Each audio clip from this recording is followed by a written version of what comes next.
Hello दोस्तों, Urdu लाजी official channel में आपका एक बार फिर से खैर मकदम है।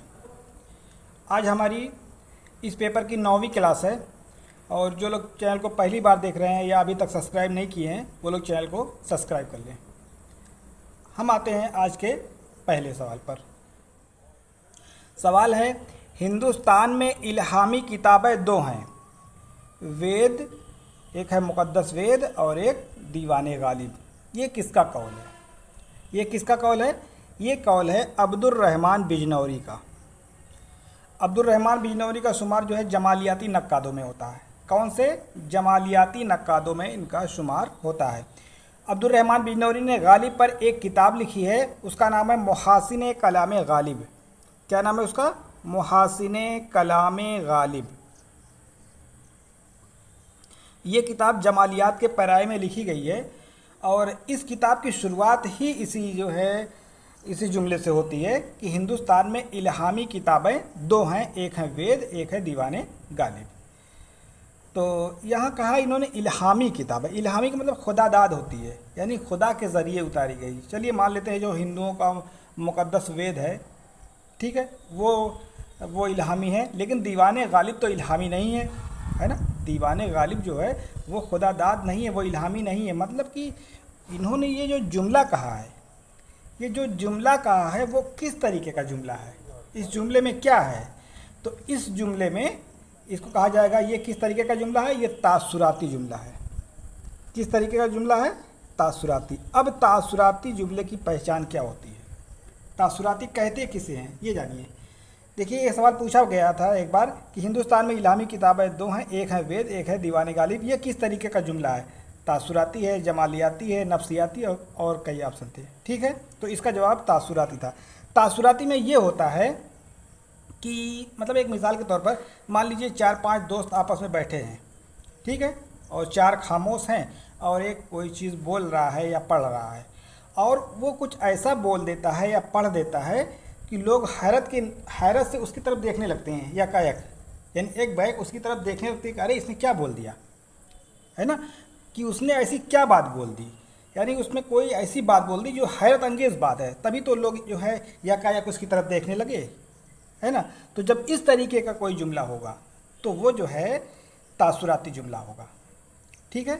यानी हैरत अंगेज़ जुमला, हैरत अंगेज़ फ़िक्रे, दिलकश फ़िक्रे, ये सारी चीज़ें जो खसूसियत हैं ये तासुराती तनक़ीद की खसूसियत है।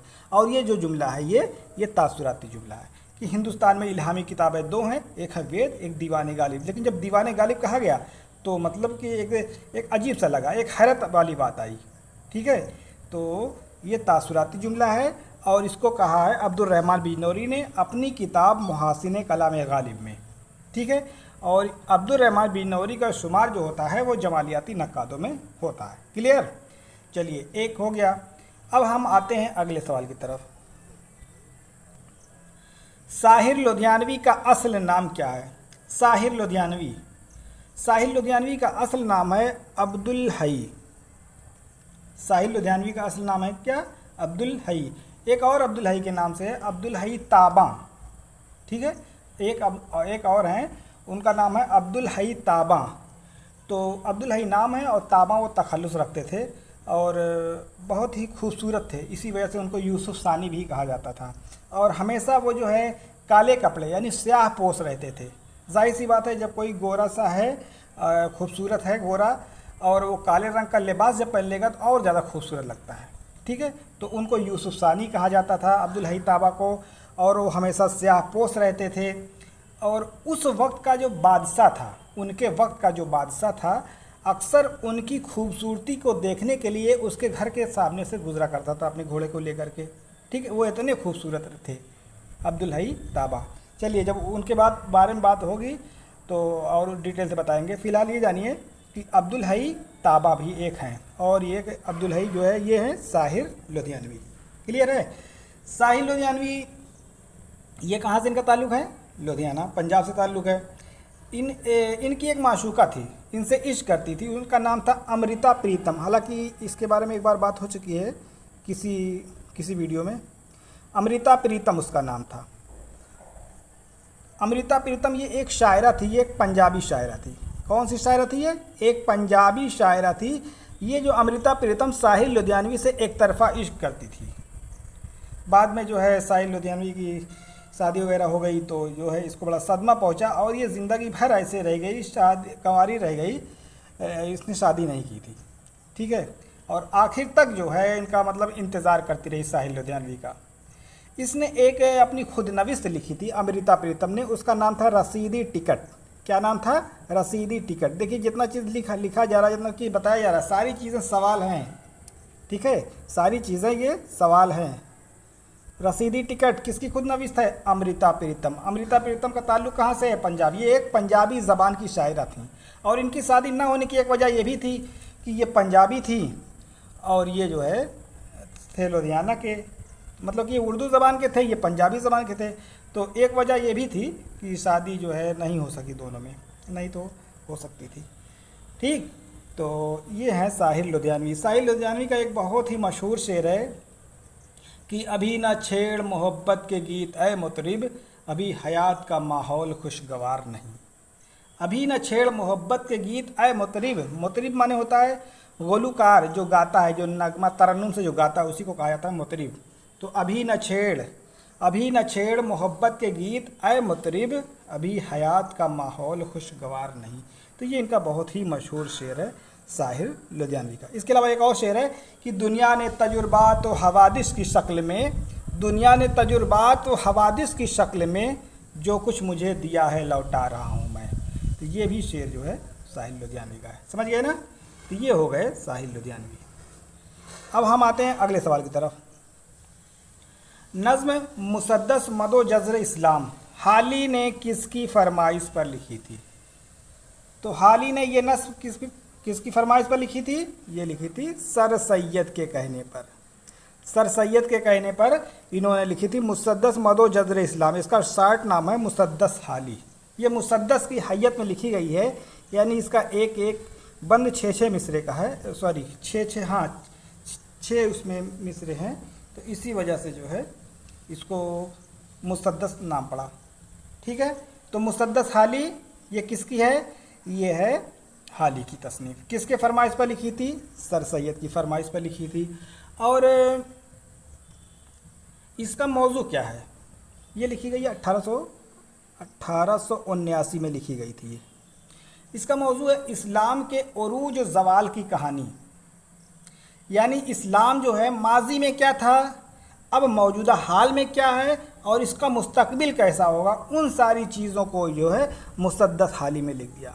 और ये जब लिखी गई तो इतनी ज़्यादा मशहूर हुई कि जो है सरहदी इलाक़ों में जो है सिंध के एरिया में सरहदी इलाक़ों में ये इतनी ज़्यादा मशहूर हुई कि कुरान पाक के बाद सबसे ज़्यादा पढ़ी जाने वाली किताब मुसद्दस हाली थी। समझ गए ना? तो ये है मुसद्दस हाली। और जब सर सैयद ने फरमाइश की, हाली ने लिखा, और सर सैयद ने इतने ज़्यादा खुश हुए तो उनके ज़बान से निकला है कि खुदा महशर में मुझसे पूछेगा कि दुनिया से तू क्या लाया है, तो कह दूंगा कि हाली से मुसद्दस लिखवा के लाया हूँ, है ना। तो अगर हम कहें कि ये जो बात सर सैयद ने कही है तो ये भी एक तासुराती जुमला है। जैसे यहाँ पे आपने देखा था पहले वाले में इल्हामी किताबें 2 हैं, एक वेद मुक़द्दस, एक दीवाने गाली, वो भी तासुराती जुमला था। अगर हम उस नज़रिए से, जुमले के नज़रिए से इसको देखें कि खुदा महशर में पूछेगा कि दुनिया से तू क्या लाया है, तो कह दूंगा कि हाली से मुसद्दस लिखवा के लाया हूँ और कुछ नहीं। ठीक है, तो ये बात किसने कही थी? ये बात सर सैयद ने कही थी मुसद्दस हाली के लिए। क्लियर है ना?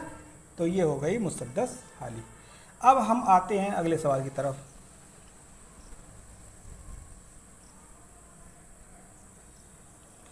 अगला सवाल है, शायर इंकलाब शब्बीर हसन खान जोश का इंतकाल 1982 में कहाँ हुआ था? यानी जोश का इंतकाल कहाँ हुआ था? जोश का इंतकाल कहाँ हुआ था? लंदन, रोम, फ्रांस, पाकिस्तान। तो ये पाकिस्तान के इस्लामाबाद में इनका इंतकाल हुआ था। पाकिस्तान के इस्लामाबाद में। ठीक है, कहाँ हुआ था? पाकिस्तान में हुआ था और ये इस्लामाबाद में। ये मलिहाबाद में पैदा हुए थे। मलिहाबाद में पैदा हुए थे, लखनऊ से सटा इलाका है मलिहाबाद, वहाँ मलिहाबादी आम बहुत ज़्यादा मशहूर है। तो मलिहाबाद में ये पैदा हुए थे और इंतकाल इनका हुआ था कहाँ पे? पाकिस्तान, इस्लामाबाद में। इनको क्या कहा जाता है? इनके बारे में कई बार बात हो चुकी है। शायर इंकलाब, शायर इंकलाब कहा जाता है, शायर शबाब कहा जाता है, ठीक है, शायर फितरत कहा जाता है। एक और कहा जाता है लफ्ज़ों का जादूगर। किसे कहा जाता है? लफ्ज़ों का जादूगर या अल्फाज का जादूगर। लफ्ज़ों का जादूगर किसे कहा जाता है? जोश मलिहाबादी को, ठीक है। लफ्ज़ों का जादूगर या अल्फाज का जादूगर जोश मलिहाबादी को कहा जाता है, ठीक है। इनका जो पहला शेरी मजमूआ है जोश मलिहाबादी का, जोश मलिहाबादी का पहला शेरी मजमूआ है, बहुत ही मशहूर है। इसका नाम है रूहे अदब। क्या नाम है? रूहे अदब। 1921 में शाये हुआ है। बाज़ किताबों में 20 लिखा है, लेकिन इसका सही सने साथ जो है 1921 में है, ठीक है। और ये आधा नस्र में है, आधा नज़्म में है, ठीक है, ये भी बात रखिएगा, आधा नस्र में है, आधा नज़्म में है। तो रूहे अदब किसका पहला शेरी मजमूआ है? जोश मलिहाबादी। इनकी पैदाइश कहाँ हुई थी? मलिहाबाद में। इंतकाल पाकिस्तान में। किस जगह पे? इस्लामाबाद में। शायर इंकलाब किसे कहा जाता है? जोश मलिहाबादी को। शायर फितरत किसे कहा जाता है? जोश मलिहाबादी को। शायर शबाब किसे कहा जाता है? जोश मलिहाबादी को। लफ्ज़ों का जादूगर किसे कहा जाता है? जोश मलिहाबादी को। रूहे अदब किसका शेरी मजमूआ है? ये जोश मलिहाबादी का। समझ गए ना? तो ये है जोश मलिहाबादी। शब्बीर हसन खान नाम है और जोश इनका तखल्लुस है। हालांकि शुरुआती तखल्लुस इनका शब्बीर था, बाद में इन्होंने जोश तखल्लुस इख्तियार कर लिया। इनके परदादा थे, उनका नाम था फ़कीर मोहम्मद खान, जो गोया तखल्लुस रखते थे। वो भी बहुत अच्छे शागिर थे, वो शायर थे। समझ में आ गया ना? चलिए हम आते हैं अब अगले सवाल की तरफ। शायर फ़ैज़ा इब्न फ़ैज़ी का इंतकाल कब हुआ था? फ़ैज़ा इब्न फ़ैज़ी ये जो है मऊनात भंजन से इनका ताल्लुक़ है, मऊ से। इनका इंतकाल जो हुआ था 2009 में। इनका ताल्लुक़ कहाँ से है? मऊ, मऊ नाथ भंजन जिसे कहा जाता है। हालांकि मऊ के नाम से मशहूर है, लेकिन मऊ नाथ भंजन, ठीक है। मऊ नाथ भंजन में इनकी पैदाइश हुई थी 2000।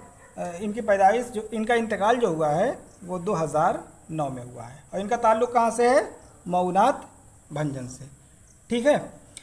इनका एक बहुत इनका जो असल नाम है, असल नाम फैज़ुल हसन। इनका असल नाम क्या है? फैज़ुल हसन इनका नाम है। और तखल्लुस क्या है? फ़िज़ा। तखल्लुस क्या है? फ़िज़ा।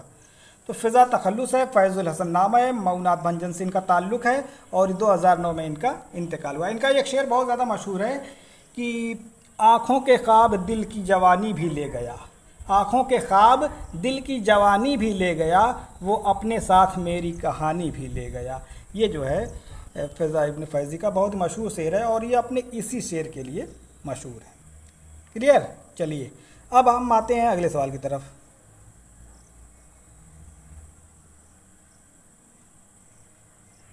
अगला सवाल है, इनमें से कौन तरक्की पसंद तहरीक से वाबस्ता नहीं है? तरक्की पसंद तहरीक से कौन वाबस्ता नहीं है?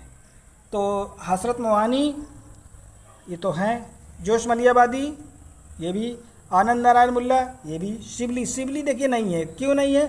क्योंकि आपको मालूम है कि जो है शिबली का इंतकाल 1914 में हुआ था। शिबली का इंतकाल कब हो गया? 1914 में। और तरक्की पसंद तहरीक की जो शुरुआत हुई थी वो 1935-36 से हुई थी, ठीक है भाई। जब 36 में शुरुआत होगी तो ये तो 14 में ही इंतकाल फरमा गए, तो इनका ताल्लुक़ कहाँ से रहेगा? तो शिबली का ताल्लुक़ इससे नहीं है। क्लियर हो गया ना? तो इनमें से तरक्की पसंद तहरीक, इनमें से कौन तरक्की पसंद तहरीक से वाबस्ता नहीं है? इसका जवाब हो जाएगा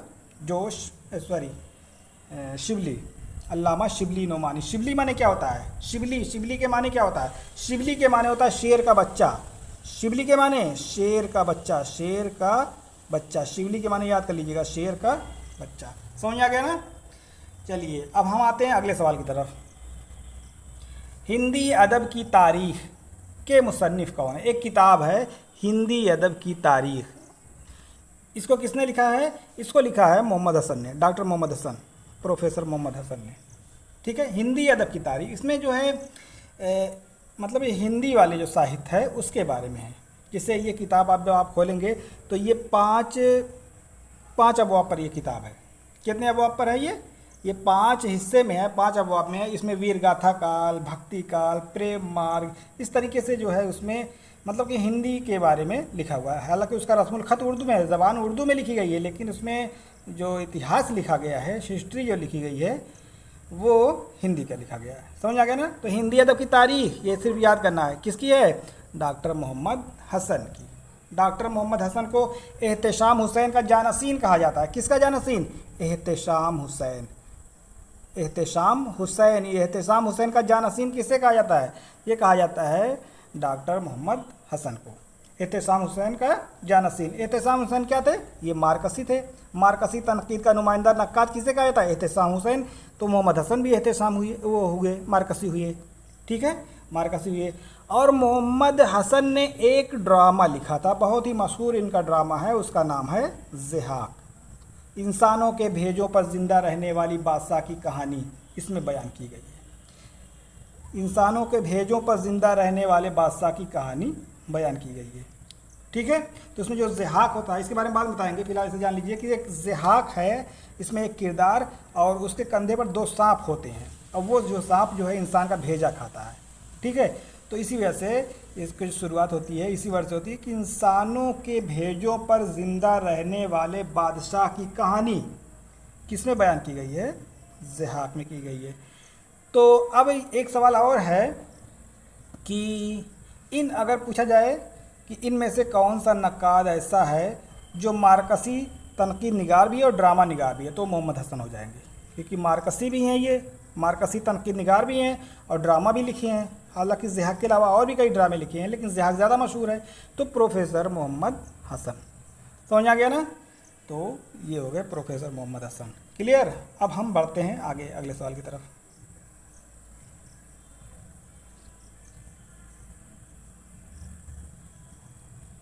अफसानवी मजमूआ ख़यालिस्तान किसका है?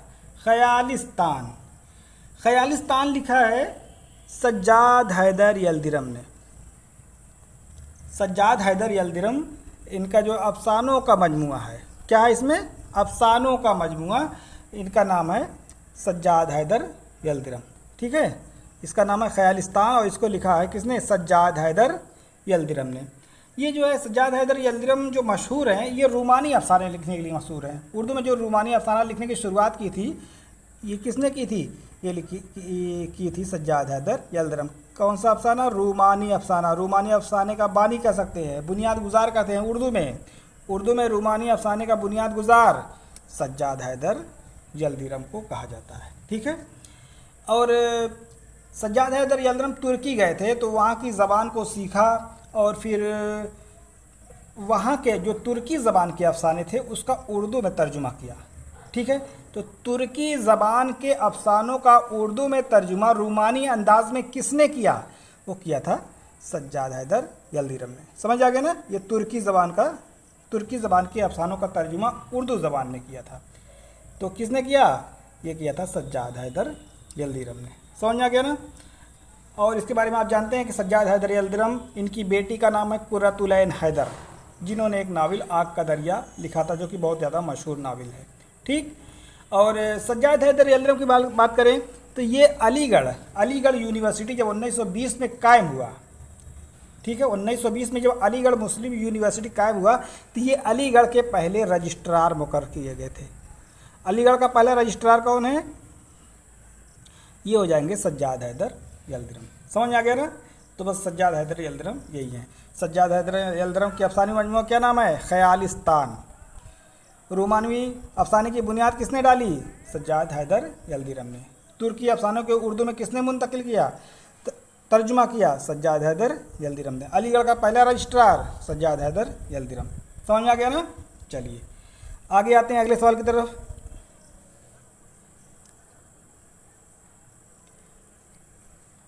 इनमें से किसे खाकानी हिंद का खिताब मिला? खाकानी हिंद, ये सवाल कई बार हो चुका है। तो खाकानी हिंद का खिताब किसे मिला था? ज़ौक़ को।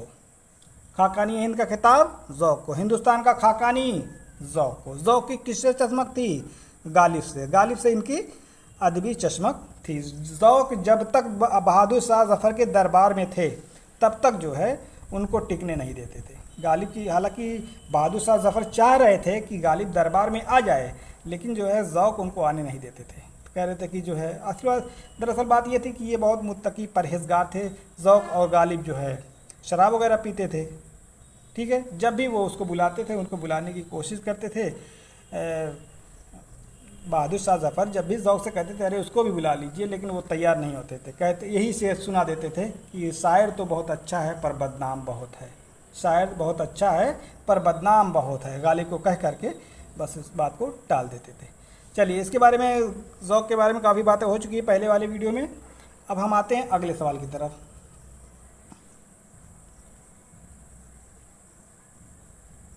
अगला सवाल बहुत इंपॉर्टेंट है, ध्यान से देखिए।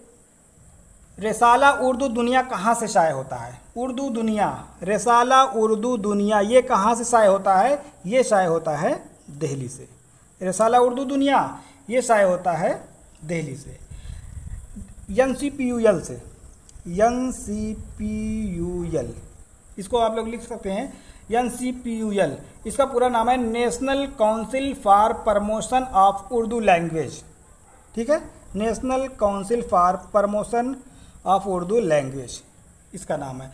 उर्दू में कहेंगे कौमी काउंसिल बराए फ़रोग़ उर्दू ज़बान, ठीक। कौमी काउंसिल बराए फ़रोग़ उर्दू ज़बान, यहीं से ये निकलता है, NCPUL से निकलता है। कौन?